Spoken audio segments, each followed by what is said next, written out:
Testing, testing. Hello, everybody. How's it going? Welcome back to the video here. Uzi here once again is going to bring you another gameplay, as you can see here from the title, FrostPunk. So,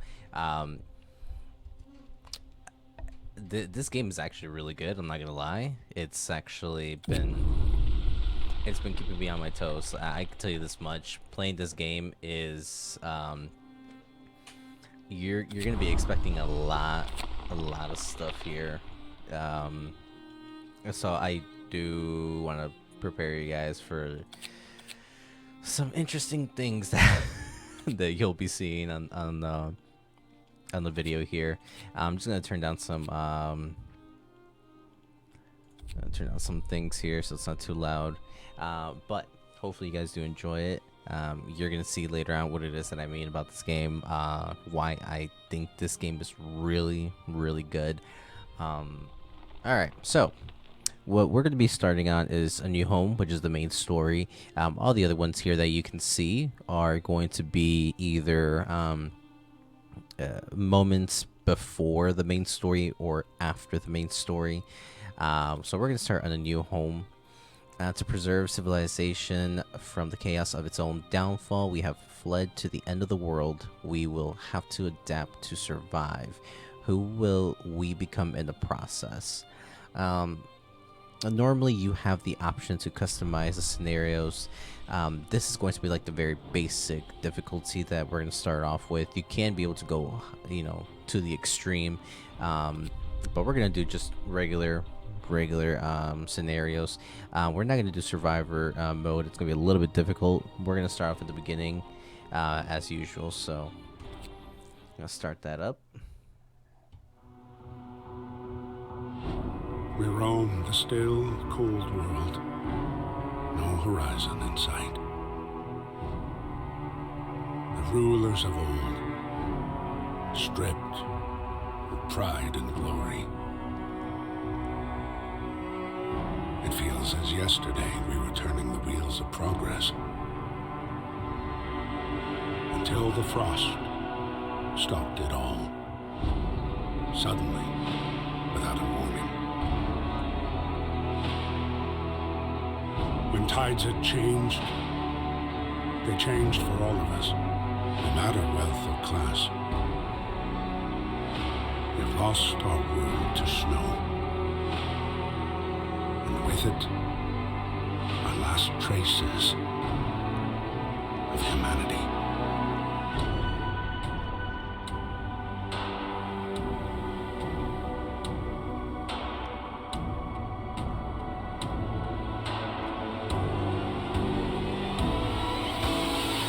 We bid farewell to plenty, and for those who remained, came the time to adapt.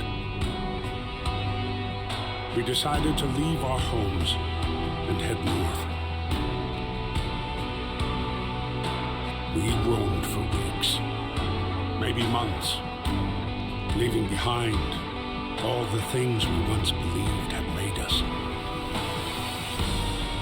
It was hope that pushed us forward. Slowly, step by step.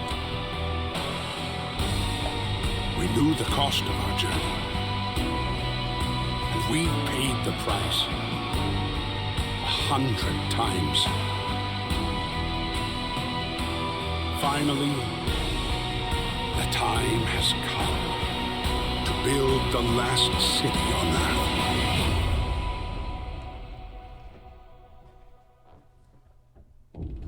Alright, we fled from London and crossed the sea to reach the frozen north. On the way, our convoy was hit by a blizzard and scattered. A handful of us managed to reach the site of this generator, only to find it frozen solid and abandoned.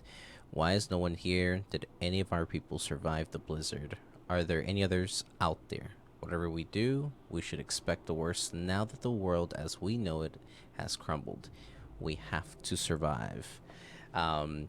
This game really, it's phenomenal. Alright, here's our little area.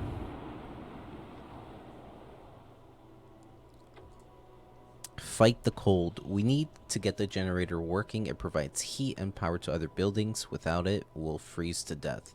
Stockpile some coal and start the generator. So pretty much, we're going to pause this real quick. So we get the option to pause the in-game. We could take a look at the layout and see how everything looks. So as you can see here, this is our little handy dandy generator. We can power up the levels, but you need to be able to upgrade them as you go. And as you can see here, we have our people. All of them look healthy. So right now we have 80 people, 50 of which are workers, 15 engineers, and the 15 children.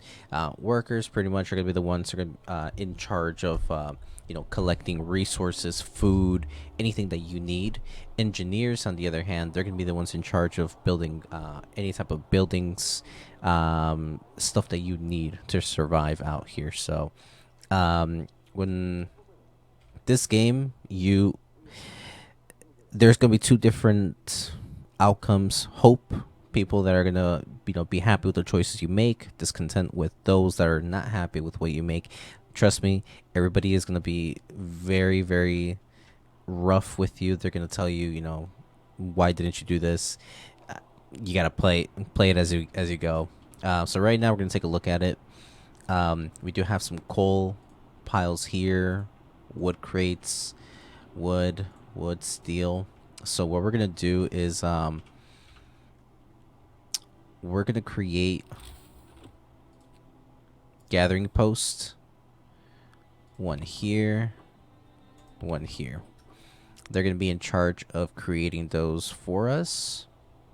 Right now, negative 20 degrees Celsius, not too bad. You can see, pretty decent. So let's hop to it. So this is day 1.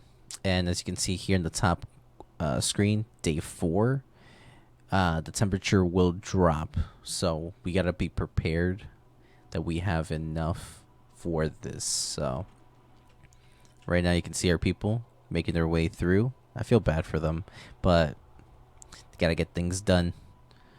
Let's see. So we're gonna skip through it just a little bit here. Okay, so we'll do 5 here. Max this out for the wood crates. Max this out for the coals.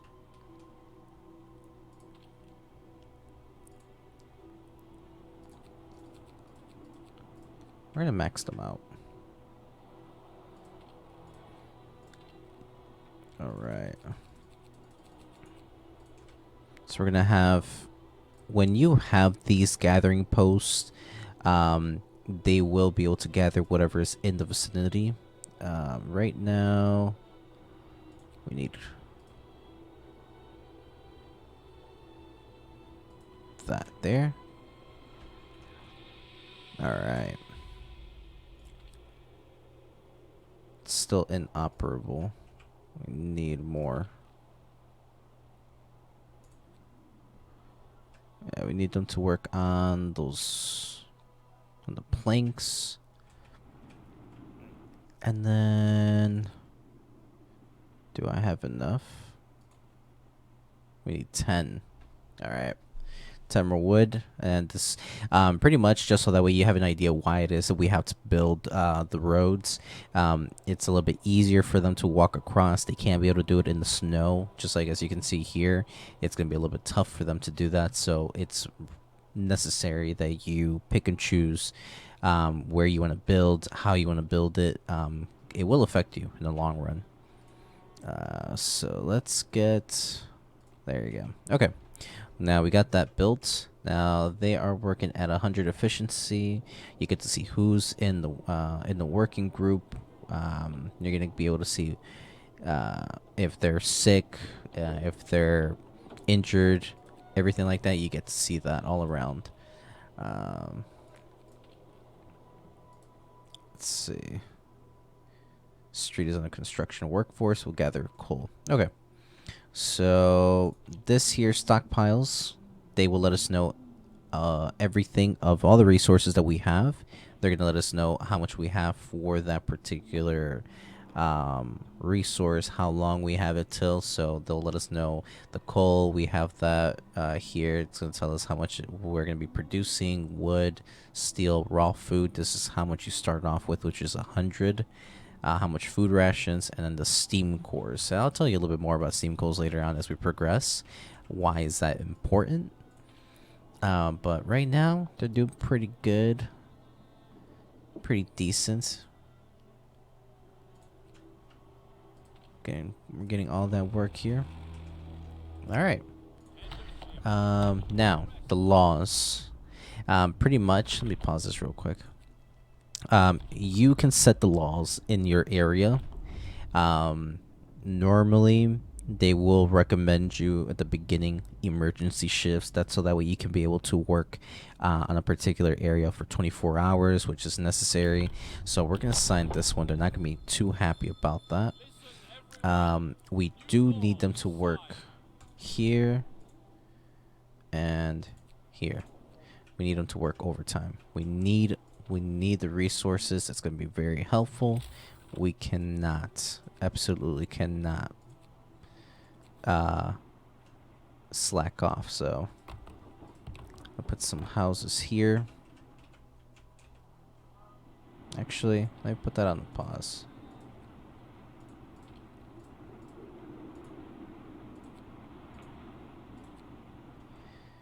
If we put those on pause, you know, then that means they're not gonna work. That means that they're gonna try to work on this. Preposterous. Are you trying to work people to death? Work, work, work until you die.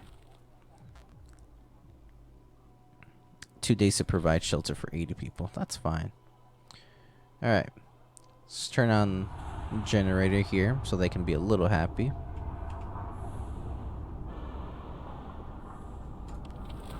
And look at that. Comfortable.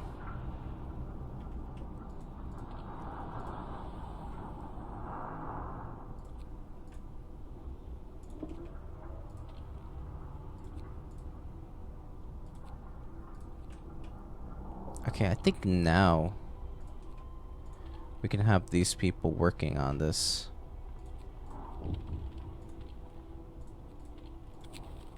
Wisdom of the crowd. Captain, when facing demands, remember this. People usually look for the quickest solution, not the best one. You don't have to agree to everything they ask for. If you fix the problem your way, it's fine. Okay. Now that you guys have an idea of the gist of it, we have to make sure we can be able to keep our people safe. So trying to make sure you have tents, houses, medical posts, everything we need to make sure we're on top of that. Otherwise, they may die. So we need to make sure we have all hands on deck. So as much as I don't like it that I'm having to work 24 hours, but I mean, hey, we need it. It's necessary. We need to make sure we work through, because negative 20 degrees is not that bad. It's necessary. So when we get to that day 4, we're gonna be very cold. So I don't know what was the negative, or what was the temperature that drops, but it drops hard, and we need to make sure we're prepared. On top of that, we need medical posts. We're gonna need food later on. Oh shit, here we go. One of our people suddenly died during emergency shift. Sorry, but sacrifices need to be made. We're gonna have to work through it. Okay, first death. We can't dispose of the body just yet since we already signed the law. So unfortunately, that body, it's gonna stay there. Till then, work, work, work, people. Work your butts off. Alright. Workshop tents. So what we're gonna do, we're gonna do a workshop. Place that bad boy here. Workshop, this is the main important thing that we need pronto. So we're gonna make sure we get this going. Then we're gonna have another tent here. We're gonna keep 5 engineers here. They're going to be the ones in charge of getting this done. We're going to have the beacon, which you will see later on why that will be important to get right out the bat. I'll explain that in a little bit of detail when that happens.